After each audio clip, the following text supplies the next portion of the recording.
Hello, hello, and welcome to Millennial Notebook. My name is Stella, And my name is Emily. and here we talk about living life as a millennial in the modern age. Get comfy, grab your notebook, and let's enjoy the ride together.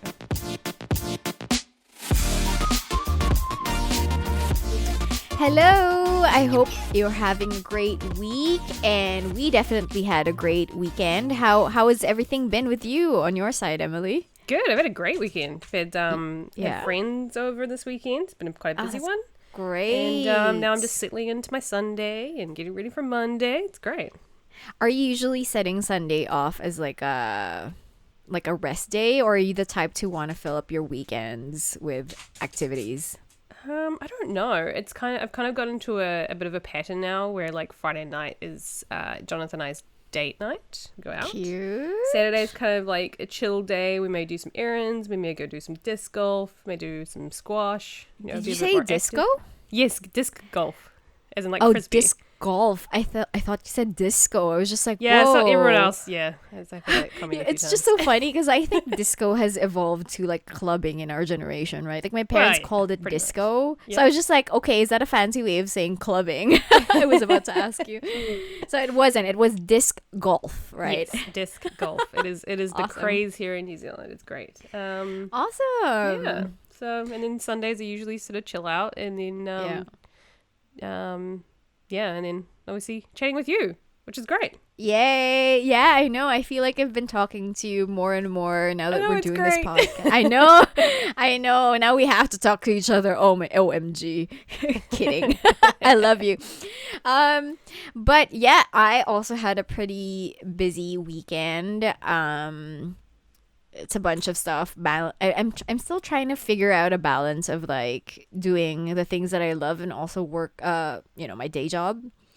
I mean, I think I've mentioned it in a previous episode, but I work as a director for a gaming media company, and it can get really, really busy.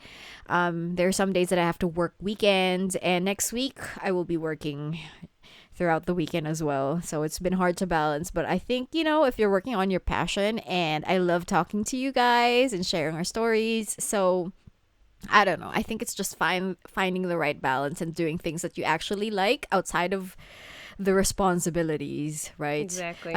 Yeah, I'm still trying to figure it out, but so I'll let you know how that works out, and then maybe I'll. Well, speaking of things you do outside of work, today we're talking about dating. And Oh, seeing as yeah. I'm in a committed relationship, you'll be talking about dating. Cool. All right, Yeah. and I think I will limit dating to Japan for this episode, just because I've only actually dated in Japan. Despite coming from the Philippines and Manila, I was a very, very studious student, a very serious one. And literally, I only started seriously dating. Actually, I didn't even casually date while I was back in uni. And I only ever got to start dating when I started working here. And so this episode will be about that, dating in Japan, just to, put a structure in because I feel like the situation and the experiences would be very different if the setting were in a different country, so to speak. Yeah. So why don't we limit it to that then? Sounds What do you great. want to know? Well, how can you meet people in Japan? Right. Okay, I think I get asked this so many times, and the reason why is I don't know why. Well, I am an introvert, and so I do have a lot of introverted friends, right? And so I don't know, but I've become the go-to person to ask for For dating tips. Yeah, I'm not joking. And so this is definitely a question that I get, and something that I feel like is the same for any country that has access to internet, and would be like dating apps, of course. Is there a specific one because you're based in Tokyo? Is it? Yeah. Is it Tinder? Is it something else? Yeah. Does Japan have its own one? Like, what do you use? Yeah, so Japan definitely has made developed some Japanese companies have developed their own apps, and this is where you can find majority of the Japanese people because I think these apps are really built for the Japanese market. So I would steer clear of those if you can't speak Japanese, because I think they also have an expectation of, like, of course, right? You'd want to be able to talk to the people who are on the platform. And some of them actually, what I find the most interesting is some of them are kind of like on the serious end as well. Like some of them have goals of getting into marriage. There's this term in Japanese called omiai, which is basically kind of like an introduction for a relationship that is going to be moving toward marriage. And so there's an app that does kind of like reflect this process. Yeah, so it's pretty interesting. But there are also the foreign apps that probably a lot of our listeners are familiar with, like Tinder, Bumble. What else is like, I think Coffee Meets Bagel is kinda active here, but I haven't used it enough to really say. Can't say I've heard of that one. Coffee Meets Bagel? No, I haven't heard of it. Really? No. My friend was bragging to me about how it's like the fancier Tinder. I mean, sure. I think out of all of those though, I have used Bumble the most, just because Tinder can be a very mixed bag of things, and I'm not into casual relationships. So, I mean, I'm not saying all of the relationships on Tinder are casual. It's just that the tendency is a little bit more on that end. At least that's what I've seen so far in the year 2021 to 2022.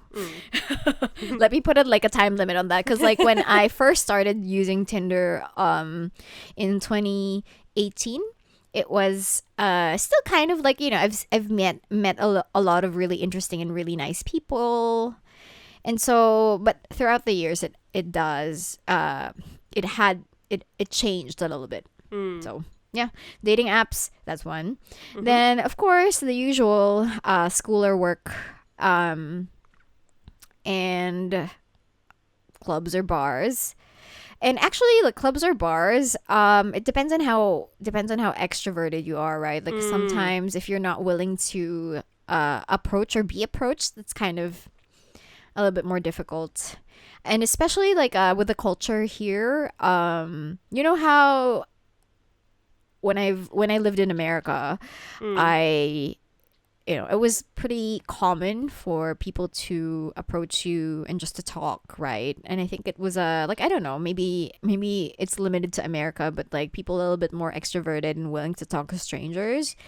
And in Japan, like people are a little bit more, how do you say, like it's just people are a little bit more private and yeah.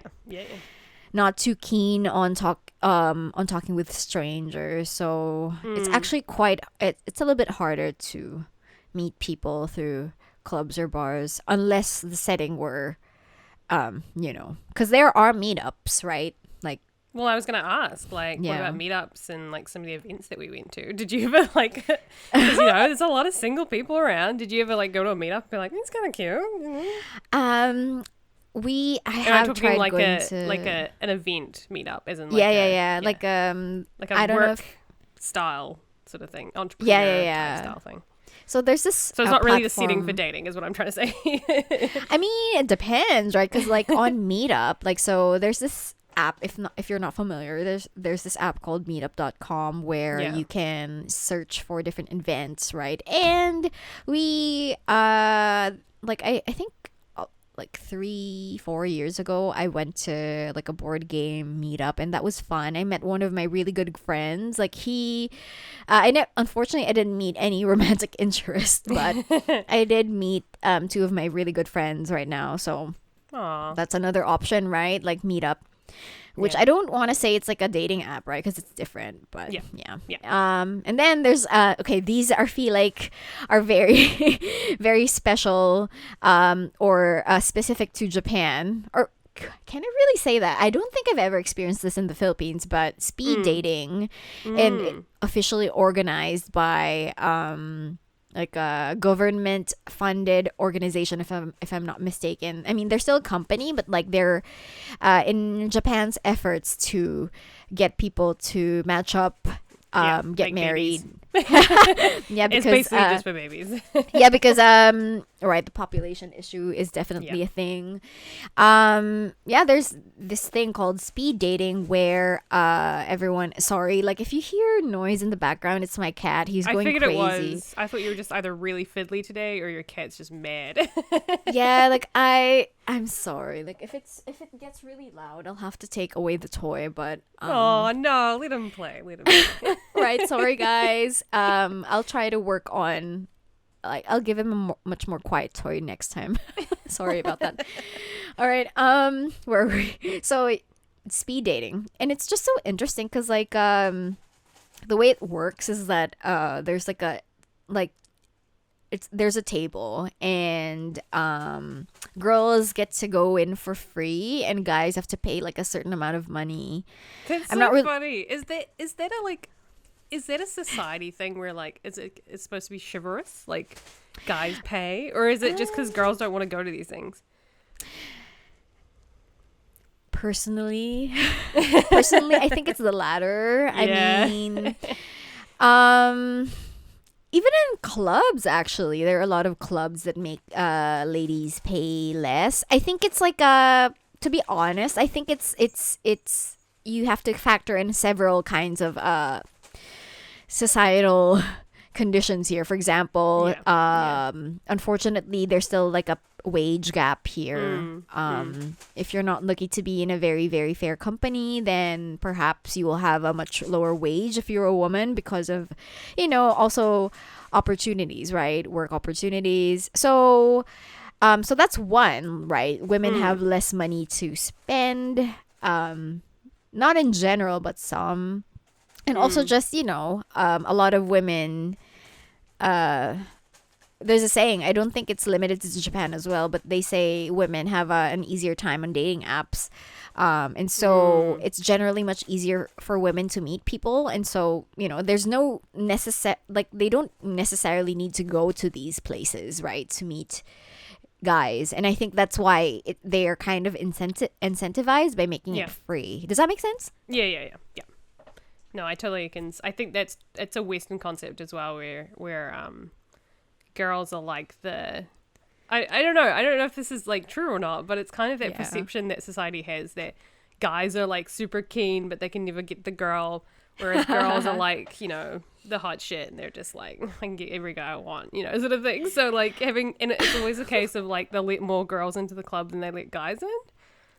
Yeah. I don't know what it is. It's just, and it's represented in like even American media and stuff. So That's I don't know. true. But it's such a weird, yeah.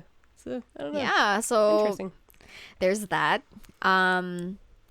Yeah, I was actually forced by my friend to attend one of those cuz I wasn't really interested. I didn't really Yeah. want to go, but she wanted to go, and she was going through a rough time. Aw. Emotionally, she just had a breakup, and so I was kind of like, I was just like, fine. Let's go.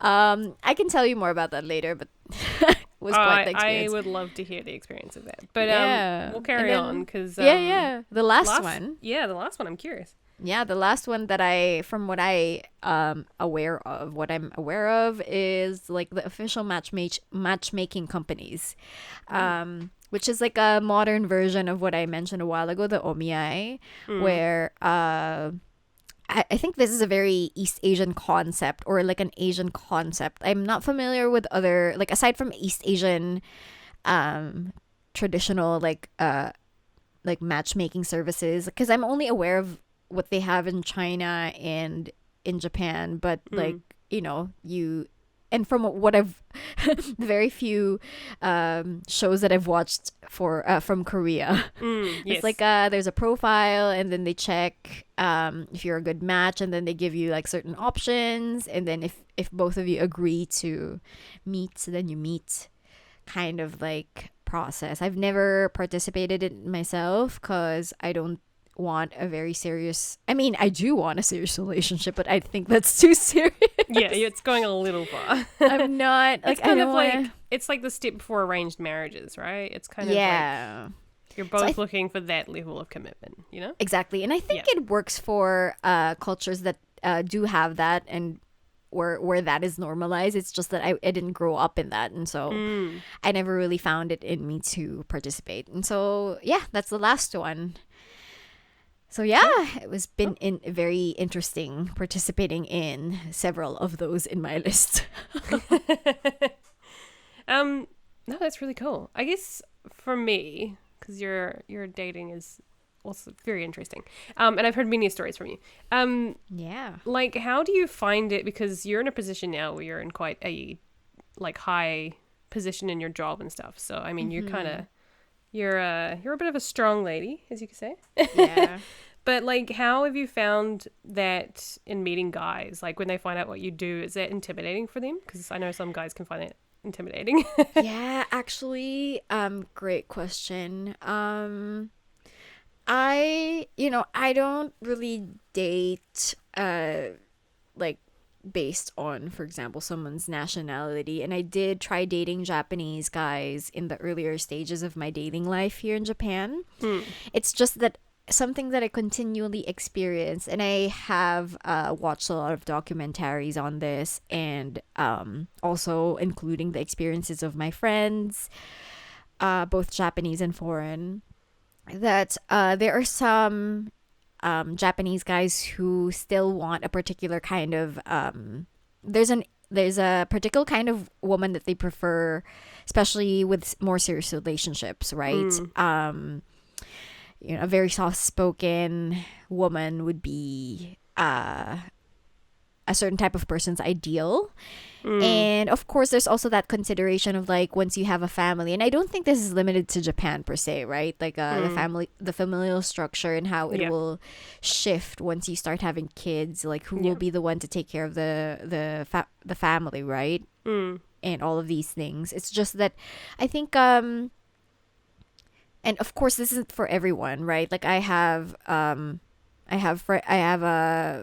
female friend who has married a Japanese guy, and he's a little bit more and I don't want to say even like westernized, right? Because who's to say what is Western and what is just like their preference? Who has a preference of like, just he'd rather stay at home, and so that's great. But there was, from what we've observed throughout the years, there is a tendency for wanting a traditional kind of setup for families and dating. And it was I think it's one of the reasons why it didn't really work out for me when I was dating Japanese men. Because I felt like I had to keep changing myself to be able to make the relationship work. And what I mean by that is, for example, like, I don't know if our listeners are aware, but like, and it's a very interesting manifestation of the culture, but Valentine's Day, Yes. the ladies are the ones that give chocolate to the men here. And usually, like, if you want to be super sincere, you have to make it. And things like that. And I just like, it doesn't come naturally to me, right? Like I grew up in a society where I would receive flowers on Valentine's Day, and so it was just like these things, right? I was just like, now I have to make, I mean, because I can cook, but I don't necessarily enjoy it. And so I was just like, oh no, now I have to make chocolate Yeah. by It's not a hand. very easy thing to make either. I mean, I know. really, you could just get some molds and melt some chocolate and then pour the molds in and freeze them. But, like, But yeah, I don't know. It's a really, it's a cute thing. Like, I see it as is really cute. But- I mean, if you like cooking, that's great. Yeah. It's just that excuse me. I don't hate cooking. It's just it's not fun for me, and it's just like, so that's one manifestation of it. And it's just like like, for example, like whenever we would have topics of like what would I do after we get married, or like if we do end up having kids. And of course, there was like a stronger tendency for them to prefer me to take a break from my work, and that was just not an option for me, right? Yeah. And I suppose there was also just like the idea that I have stronger opinions on certain things. I mean, I'm not the most, like, I think I'm still quite Asian in that sense where I don't like to um I don't like to really argue that much. And I try Don't to worry, I'm keep the the same. peace. Okay, sorry, that's Yeah, not I'm an Asian exactly the same. quality. It's a personality type. But Yeah. like I'm not that abrasive, you know, and I like to adjust just, you know, as a personality type because I want to keep all of I mean, because I'm not that how do you say this? I don't have very, very, very strong preferences. Um but like, you know, it's just I knew that in the long term it just wouldn't work out, Yeah. and eventually I made a decision to. I mean, not a decision. It's just like it's not like I'm never gonna date a Japanese guy anymore. But because of that, I feel like my dating preferences have also shifted throughout the times, just because um I don't fit into the specific kind of mold that a lot of the people that I've encountered wanted for me. Yeah.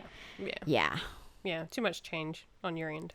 Yeah, and it was just I did try, and it was just too tough. I couldn't really deal with it, and so I've decided it's just maybe there I should reconsider the types of people and the types of people I date, and yeah, and although I'm still very open to dating Japanese men, of course, but I think one of the conditions for me would be like how much experience do they have, for example, dealing with, or do they have foreign friends? Have they lived abroad? All of these things, just so I know that I wouldn't be placed in that box of like what is traditionally expected of a woman Yeah. based And I on their think culture. I think a lot of that does come from, I mean, from the experiences that I've seen, or sort of heard from even my friends who are Japanese women who have tried to date Japanese men. The relationships don't always work out because they both have done a lot of traveling abroad and studying abroad, living abroad. So they've kind of, from what I've seen, and I'm not, saying this is true for everyone, but a lot of the women that I met that had lived abroad had a little bit more of an open perspective of how the rest of the world operates, because Japanese society is very insular, and it's very everyone just follows the traditions, and that's not a bad thing. It's just, that's what happens. But a lot of these women will go out and they'll see the world and they'll see how things work in other places where perhaps females are regarded a little bit more, have a little bit more respect, have a little bit more freedom in terms of like, you don't have to be you can be the working mom, that sort of stuff, which unfortunately Japanese society still is a little bit far behind on. Yeah. So even when they try and date Japanese men who haven't had those abroad experiences, they found it really tricky because their expectation of them is traditional, and they're maybe a little bit beyond that traditional. They're like, well, actually, I want to be working when I have kids, and like, I don't want, I don't want all that tradition. I want something a little bit more, freeing, I guess. Yeah. So it's not just foreign women in Japan. Even Japanese women who have kind of lived abroad have that same sort of perspective of, trying to find someone who has that same sort of open perspective, Right, right. And it's Yeah. so actually like, and of course we don't like every person is going to be different, and I have seen some relationships that do work where the guys are a little bit more, how do you say, open to these kinds of new structures of family and what is expected of each person. So it's definitely shifting, but Yeah. I mean, it's a generational thing too. If you look at it this yeah, way, definitely. what your parents had is generally what you've experienced growing up is generally what you want for the future. For example, I have my parents got divorced when I was quite young, so I had a split family. So, I was at my dad's on the weekend, and I was with mum during the week. I had step siblings on both sides, so I had like a very different dynamic in terms of what I expect a family to look like. It's not, not to say I want that for my future, but you know, you have an open perspective. Whereas Jonathan, my partner, has the typical nuclear family. His parents are still together, 2 boys, 2 girls, brothers and sisters, that is. And like he doesn't know any different. So like what he wants is still a little bit like his morals and his beliefs still are quite a little bit more traditional than I am. Mm-hmm. But in saying that, he's like gung ho on being the stay-at-home dad, which for me works out really well because I'm like, oh, that's awesome. So I'm like, okay, well that's one pretty good. I mean, he's always had that perspective. He's like, you go be the breadwinner, I'll be the dad. You know, he was really excited for that kind of thing. So, but that's a topic for another day. But yeah. So I guess it's for I guess a lot of people in Japan, they just kind of expect, you know, they probably were looked after by stay-at-home mums and stuff, so they kind of expect. That makes a lot of sense. That the same for them. Yeah. Like I actually just finished watching like a show on Netflix, Love Is Blind, but for like the Japanese one. Yeah, and it's I haven't watched it yet. No spoilers.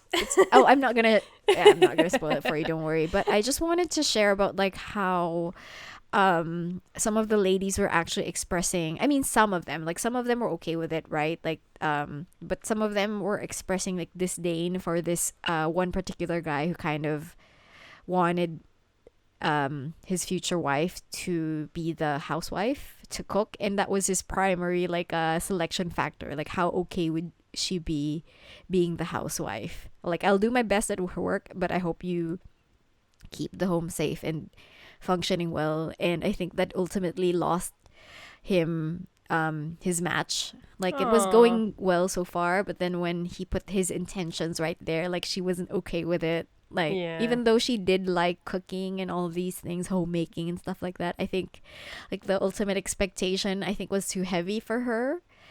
Right. Yeah, it's not a spoiler, don't worry. That's kind of a shame though, isn't it? Because like obviously she has a preference for being the housewife, but that expectation of having to be the housewife is like, oh no, that's too much. I can't. Oh, that's so interesting. Wow. I know, you should watch it. It's really nice. It's on my list. I'm gonna binge it one week. Yeah, I did binge it. Like, I think it's not that long, so I think I finished it like in 2 days. Oh wow. Yeah. I'm a binger, so that sounds like a weekend well spent. Yes, I agree. Right. So that's cool.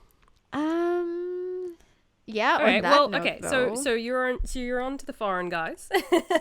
I didn't say that, but you have a preference, perhaps. You're so funny. No, I mean, well, I think my type has definitely shifted because of my experiences dating here. Like, I remember before coming to Japan, like my young self enjoying Japan very much and consuming a lot of like Japanese media.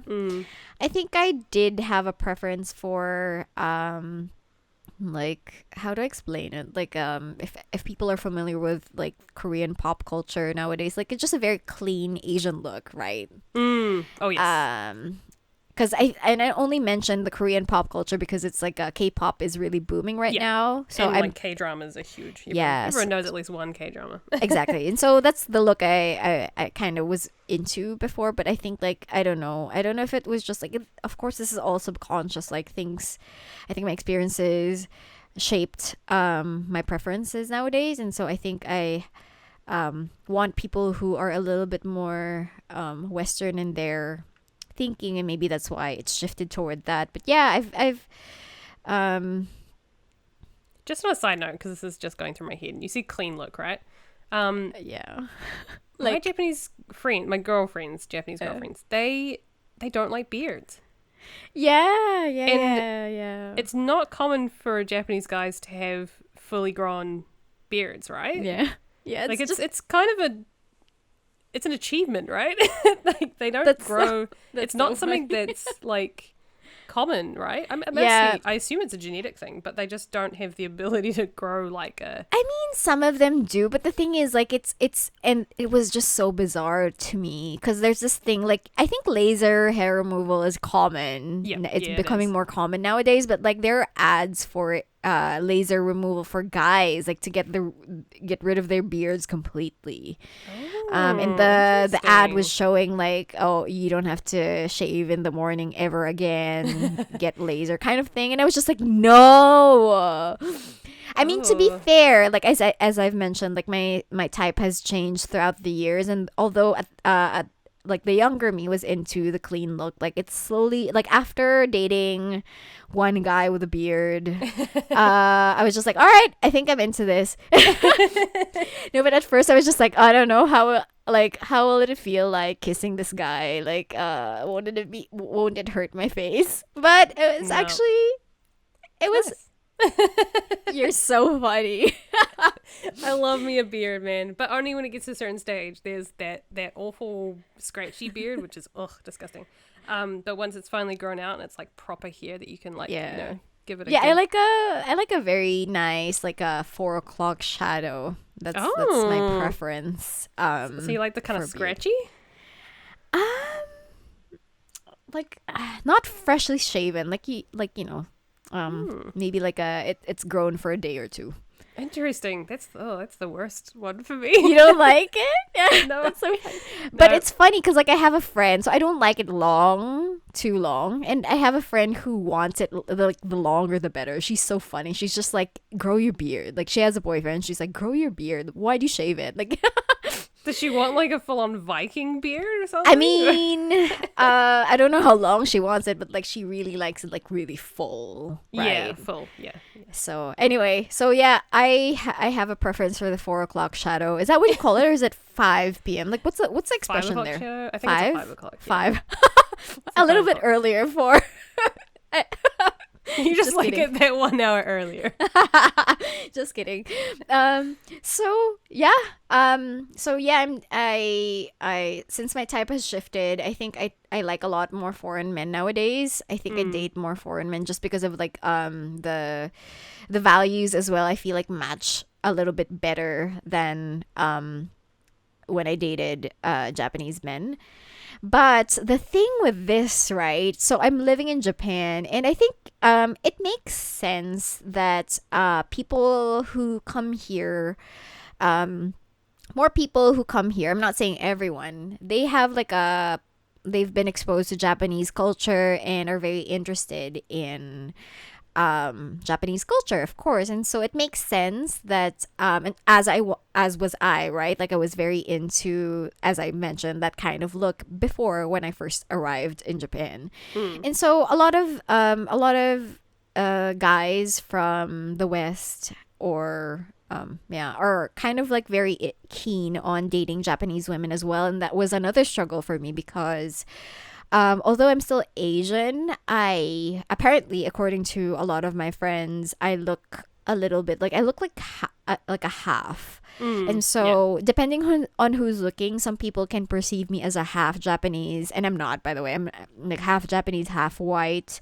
Some people think I look very white, too white, or I don't know, because like some Japanese people think I look Japanese, right? Like they wouldn't Mm. even be able to pick me out of a crowd. So, which was Mm. interesting for me because I never really thought that I looked Japanese until a Japanese person would look at me and they'd be like, "Oh, you're half, right? Or you're Japanese, right?" So, Mm. yeah, I mean, it's fun because I don't think I'm ever placed in a box in terms of my appearance, but also Yeah. at the same time, I think yeah, there's some of the guys who do want a Japanese lady, and good for them because Japanese ladies are beautiful. Oh, there. They are, and yeah, and Japanese guys are really handsome as well. It's just that yeah, like I think it was there would be times where it would be a little bit difficult because I don't fit into that type, of course, but I do respect Mm. that. Yeah. Um, yeah, but then of course, like I've had successful dates, and I have dated guys for some periods of time where it did work out. Um, yeah, like do you want like a story? Like I have so many funny stories I'm gonna of keep it. I'm gonna keep it for later. I'm gonna keep everyone guessing because okay. I know some of these, but I haven't heard them all. So I yeah, like I it's I have so many funny stories. Okay, so ask go me ahead. later. Go ahead. Go tell me quickly about how you became a fan of the Parisians. The what? Excuse me. Parisians? Is it how No, you say it? The French? Oh my Your goodness. French fetish? Why are you? Oh my God! I do not. Hey, excuse me. What? Like, so for our listeners, like, people bully me about this, and it is Really? not. It is not true. What I mean is, it's not as if I like limit it to just people from France. It just so happens that the Frenchmen are the ones that go after me. Interesting. So it's the other way around. Huh. I mean, it takes two to tango, man. Yeah, no. And the that's thing is, okay, so for example, like I tried dating like Americans before. It's just that I think a lot of the ones that I've encountered are looking for something that's too casual. So I'm not into that. Didn't work out. And also, like, I don't know, we just didn't jive so much. And then I've also tried, like, I have swiped right and have had conversations with Kiwis before. Like, you've had such a wonderful impression on me, Emily, that Aw. I was just like, all right, maybe I can date a Kiwi. And then, like, I don't know, some of them are kind of like fuckboys, man. Like, yeah. you're not even denying it. Yeah. Like, You one of them. you either get two boys here. You either get, you say the fuck boys, or you get well, especially the ones that go to Japan, are like super nerdy, super into their comics, like have no social skills. They may have a little bit of a cutesy look and charm to them, but they're like super awkward. Yeah, and they're sometimes a bit scruffy too. So Yeah, but so I think I've met two of, like, sorry, I didn't even get to meet them, right? So like I have matched with at least one of those two types that you've mentioned, and one of them, the fuckboy, of course, didn't like, he just vanished, of course, like the ghosts. I have, like, I feel like yes. my app is already haunted with all of the ghosts that I have encountered. But like I think the other one, the super geeky ones that you've mentioned, I think like the conversation never really like progressed any further. And for me, communication is one of my primary preferences, requirements in a good relationship. I think everyone should consider this very seriously. But communication styles, right? And anyway, it just didn't work out. So, like, can I just say that it's just it's just like, the Frenchmen just know how to go in for the kill, right? And just like, hey, want to go on a date? Yeah. So it's not my fault. But then people keep joking about how I only date Frenchmen. That is not true. For the record, I am saying it in front of everyone here listening to this podcast. But if you are, slide into our DMs. All right, whatever. Yeah, we can have story time for next time. Yeah, no, that sounds good. Yeah. So why don't we wrap it up there? That's that's been quite a good episode. Yeah. Thanks for diving into that, and thanks for sharing. Thank you for listening to my stories, and for just asking about my experiences of dating here in Japan as an Asian woman. And I guess before we leap off, I guess where are you at now? What's happening with the dating scene? I'm taking a break. Good. Yeah, because I just had a breakup with, actually it's been a while now that I think about it. It's been more than half a year. It's just that I really like that person, and so I think I need time to heal, because I did try dating again. It's just that I think I was just comparing way too much, and I didn't think that was fair to the people I was meeting. And so I'm taking a break. I've decided to focus on, I'll just focus on myself for now. And then once I'm ready, I'm going to dive in again. So yeah. Sounds great. Can't wait to hear all about it. Yeah. So thank you so much. And I am keen to listen to your stories, which is why we will dive into your story, your love story, in the next episode. So everyone stay tuned for Emily's love story. Yeah. All right. Well, go and follow us on our social medias. Follow us on Instagram. We're on YouTube as well now. Millennial Notebook. You'll find us. Yes. And stay tuned for the next episode. Thank you so much. We hope you had a great listen and see you again next time. Bye All bye. right. Bye bye.